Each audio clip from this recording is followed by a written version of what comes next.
With the admission of Morocco into the African Union as of January 30th, 2017, the AU now consists of all 55 countries on the continent. Based in Addis Ababa, Ethiopia, the main goals of the African Union are to promote the unity and solidarity of African states, ensure their sovereignty and territorial integrity, rid the continent of colonialism and apartheid, and promote international cooperations with the United Nations through a unified voice of common political, social, and economic policies. Although the African continent has suffered through an incredibly turbulent and violent past, the African Union is emerging as a promising platform to tackle the many issues that face the rapidly growing continent. My name is Nathan, and welcome to Caspian Report. One of the first major steps toward a unified Africa took place in 1945 at the 5th Pan-African Conference in Manchester. An influential voice of modern Pan-Africanism was that of Kwame Nkrumah of Ghana, who at the conference advocated for a United States of Africa. Although the idea did not gather widespread appeal at the time, it did help pave the way for the creation of the African Union's predecessor, the Organization of African Unity, nearly 20 years later in 1963, in which Nkrumah played a vital role. Although aspirations were high at uniting a continent so violently divided by colonialism, the first years of the OAU gave little hope to maintaining peace. In order to make the organization a reality, it needed to appeal to the many African autocrats who were fiercely defensive of their post-colonial independence and who were not keen on the idea of sharing any sort of power with their neighbors. This resulted in the OAU placing emphasis on state sovereignty and adopting a widespread policy of non-intervention of domestic issues, which was ineffective and virtually indifferent towards maintaining peace and stability or defending human rights. A prime example of the ineffectiveness of the OAU was the failure to resolve the conflict over Western Sahara, which has been in dispute since 1975 after separating from Spain. The territory, which was claimed by both Morocco and the Algerian-backed Sahrawi Arab Democratic Republic, or SADR, led to a 15-year-long war over control of the region. The initial years of the war lacked any cohesive attempt from the OAU in forming concrete proposals for a resolution to the conflict. The situation deteriorated further when in 1982, the OAU formally recognized and admitted the SADR as a member, causing Morocco to withdraw from the organization in protest. It was not until 1991, when the United Nations took a greater role in the crisis, that a ceasefire was finally established.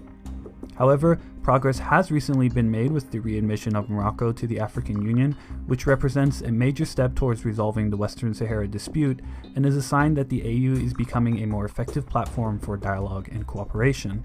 One of the key shifts in the transition from the OAU to the African Union was that the AU aimed to become a force for democracy and abandon its past tendency to be, as BBC referred to the OAU, a dictator's club. African heads of state are no longer able to ignore democratic principles without fear of intervention from their neighbors.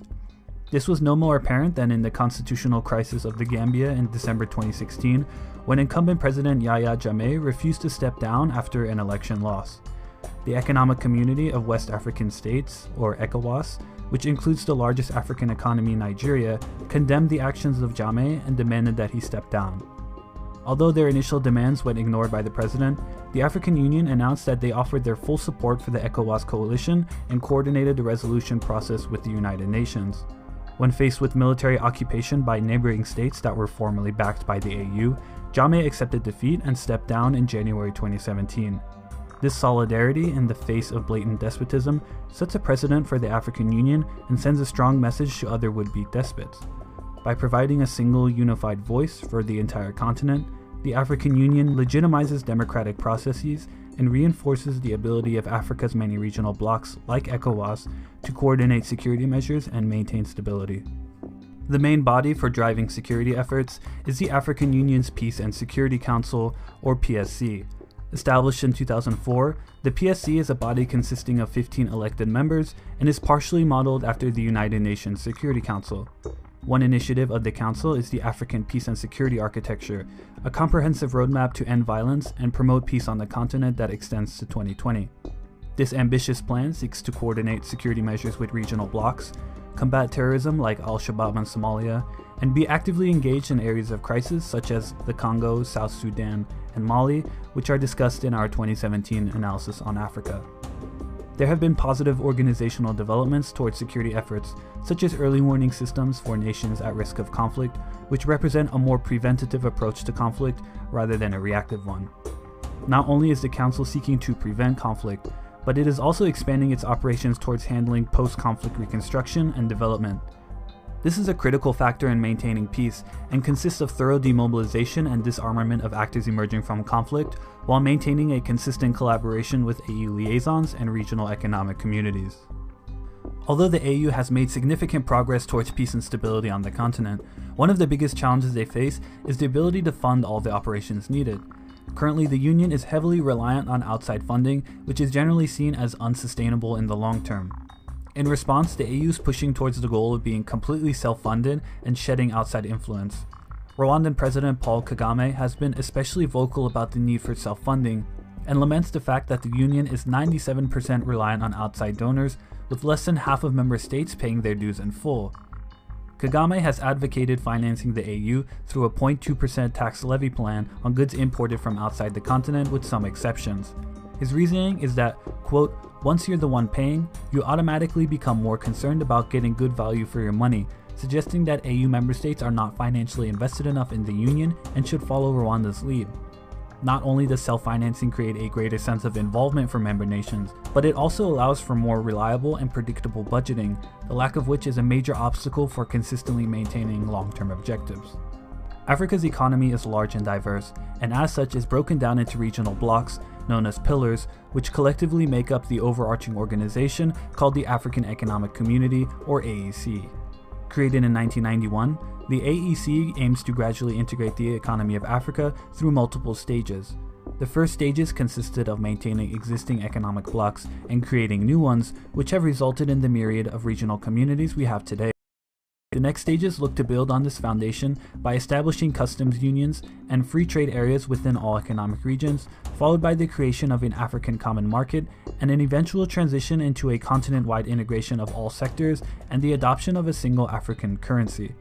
The AU aims to achieve all these goals by 2034. As of now, progress among the individual regions vary wildly, and together they create a complex web of overlapping communities, organizations, and trade areas. One reason why advancements in free trade are needed is the fact that, of all of Africa's trade, only 12% of it happens within the continent.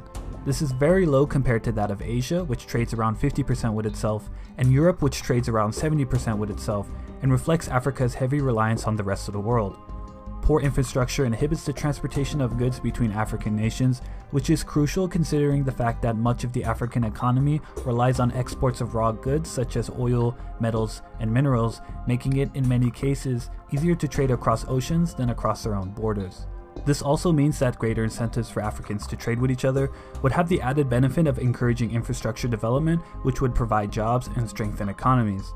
Landlocked countries deep in sub-Saharan Africa, like the Central African Republic, would benefit especially so from increased trade. Geographically, the African interior makes infrastructure development costly and difficult due to thick rainforests in areas like the Congo and being surrounded by plateaus in the south and east.